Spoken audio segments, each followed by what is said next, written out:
आपसे एक सच्ची घटना कहूं। एक मंत्री था जो नित्य प्रति भगवान की आराधना करता था, हाथ में सुमरनी लगी है, हरे कृष्ण कृष्ण कृष्ण हरे हरे, हरे राम राम राम हरे हरे, भगवान की स्तुति करता है। और ये जो राजा है, ये राजा था, ये राजा ईश्वर का भक्त नहीं था, ये महानास्तिक था। एक दिन उस राजा ने मंत्री से प्रश्न कर दिया, मंत्री जिस भगवान का तुम भजन करते हो, ये बताओ वो भगवान कहाँ रहता है, क्या करता है और कैसे मिलेगा। मंत्री ने सोचा मूर्ख राजा, इसको समझाना बड़ा मुश्किल है, क्योंकि थ्योरी और प्रैक्टिकल दोनों चाहिए। मंत्री के पैरों तले धरती खिसक गई, इस नास्तिक राजा को समझाना बड़ा मुश्किल है। कहने लगे, राजन आपका प्रश्न बड़ा कठिन है और इस प्रश्न का जवाब मैं अगले दिन की सभा में दूंगा, कल दूंगा।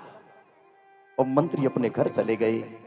अब मन में बैठ करके चिंतन करने लगी, उस राजा को मैं कैसे समझाऊंगा कि वो भगवान कहां रहता है, क्या करता है और कैसे मिलेगा। 1 घंटा हो गया सोचते हुए, 2 घंटे हुए, 3 घंटे हुए, लेकिन प्रश्न का हल नहीं मिला।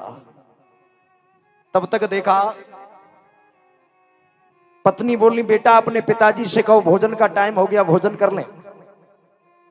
अब बेटा गया, बोले पिताजी मैं 4 घंटे से देख रहा हूं आपको, 4 घंटे से क्या सोच रहे हैं। कहने लगे, बेटा ये प्रश्न जो मैं सोच रहा हूं वो तुम्हारे लायक नहीं है, तुम बच्चे हो। अब कहते हैं बाल हट, राजहट और स्त्री हट, ये तीनों हट बड़ी विचित्र होती है। लड़का पीछे पड़ गया, बोला पिताजी जिस प्रश्न को 4 घंटे से आप सोच रहे हैं, ये बताओ आप क्या सोच रहे हैं। कहने लगे, बेटा अगर नहीं मानते हो तो सुनो, जिस भगवान का मैं भजन करता हूं, राजा ने मुझसे ये प्रश्न किया है कि जिस भगवान का तुम भजन करते हो वो प्रभु कहां रहता है, क्या करता है और कैसे मिलेगा। लड़के ने तालियां बजाई और हंसने लगा।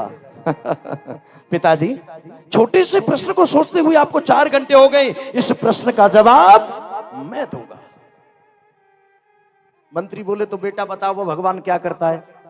बोले, ये प्रश्न आपका नहीं है पिताजी, प्रश्न राजा का है और ये जवाब मैं राजा को दूंगा। अब करते ही क्या बेचारे, बेटे की बात को मान लिया। और जैसे ही अगला दिन हुआ, राजा की सभा में पहुंचे, राजा ने पुनः प्रश्न कर दिया, मंत्री ये बताओ तुम्हारा भगवान कहां रहता है, क्या करता है और कैसे मिलेगा। इशारा किया, ये मेरा बालक बताएगा, इशारा कर दिया मेरा बच्चा बताएगा। कहने लगे, बताओ बेटा वो भगवान कहां रहता है, क्या करता है और कैसे मिलेगा। तो लड़के ने बड़ी प्यारी बात कह दी। बोले, राजन ये बताओ आपके दरबार में मैं पहली बार आया हूं या पहले कभी आ चुका हूं। बोले, पहली बार आए हो। तो बोले, आपने भोजन पानी का नाम नहीं लिया और एकदम प्रश्न कर दिया। पहले ये पूछना चाहिए क्या खाओगे क्या पियोगे, तब प्रश्न करना चाहिए। राजन ये शोभा नहीं देता। राजा शर्मिंदा भयो। कहने लगे, बताओ बेटा क्या खाओगे क्या पियोगे। तो लड़के ने एक प्रश्न कर दिया। बोले, राजन बतासे पड़ा हुआ दूध पियूंगा। राजा था। नौकर को ऑर्डर किया, नौकर बतासे डाल करके दूध लाया। जैसे पात्र को लड़के के हाथ में पकड़ाया, अब लड़का अंगुलियों से बतासे ढूंढ रहा है उसमें। बोलो मिलेंगे क्या, क्योंकि दूध के कण कण में बतासे घुल गए। अब लड़का अंगुलियों से ढूंढ रहा है। कहता है, राजन आप भी झूठ बोलते हो और आपका ये नौकर भी झूठ बोलता है, इस दूध में बतासे है ही नहीं। राजा बोला, मूर्ख बालक, अरे दूध में बतासे तो कण कण में घुले हुए हैं, जब दूध को पिएगा तो पता लग जाएगा दूध मीठा है। लड़का बोला, राजन मैं मूर्ख नहीं हूं, लगता है आप जरूर मूर्ख हो। क्यों?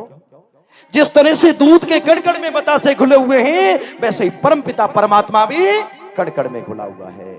कहां रहता है प्रभु। बोले, जर्रे जर्रे में प्रभु रहता है, कण कण में भगवान रहता है।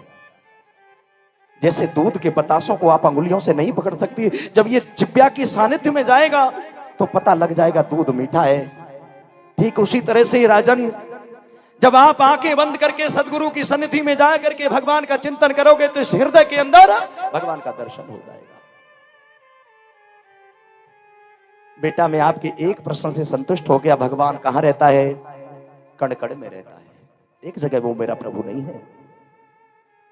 बेटा ये बताओ वो प्रभु मिलेगा कैसे। तो लड़के ने दूसरा प्रश्न कर दिया। बोले, राजन ये बताओ आपने दूध देखा है। हाँ पिया है। बोले, तो ये बताओ इस दूध में मक्खन कितना है और छाछ कितना है, जिसको मट्ठा कहते हैं। राजा बोला, ये तो कोई नहीं बता सकता। लड़के ने प्रश्न कर दिया, तो ये बताओ इस दूध में मक्खन छाछ है या नहीं है। बोले हैं, दूध में ही है। फिर बता क्यों नहीं सकते? बोले इसकी एक विधि बना अपनानी पड़ेगी, क्रिया करनी पड़ेगी। क्या? बोले पहले दूध को गर्म करना पड़ेगा, फिर इसको जमाना पड़ेगा, फिर इसका मंथन करना पड़ेगा, तो मक्खन अलग हो जाएगा और छाछ अलग हो जाएगा।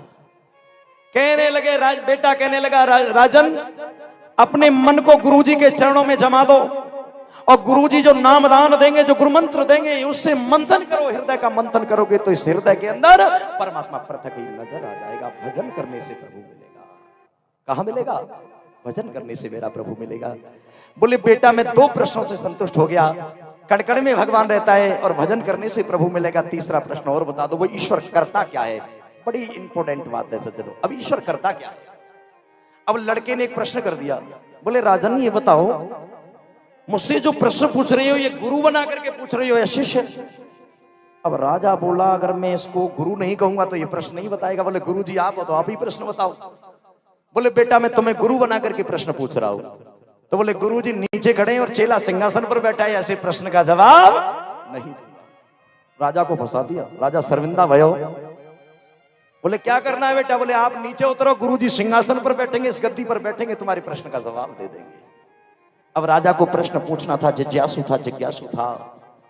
जैसे ही राजा जमीन पर बैठा और वो बेटा राज सिंहासन पर बैठा, बोले बताओ बेटा वो भगवान क्या करता है? बोले मूर्ख राजा, वो भगवान यही करता है, ऊपर वालों को नीचे और नीचे वालों को ऊपर भगवान कभी भी कर सकता है। जय हो।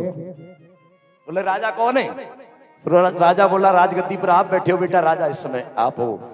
जो भी पुलिस की वर्दी पहन देता है पुलिस वाला तो वही होता है ना। बोले आप राजा है? बोले आप कौन होगे? बोले इस समय मैं भिखारी हूं। बोले ईश्वर यही करता है, राजा को भिखारी और भिखारी को राजा मेरा प्रभु कभी नहीं बना सकता है।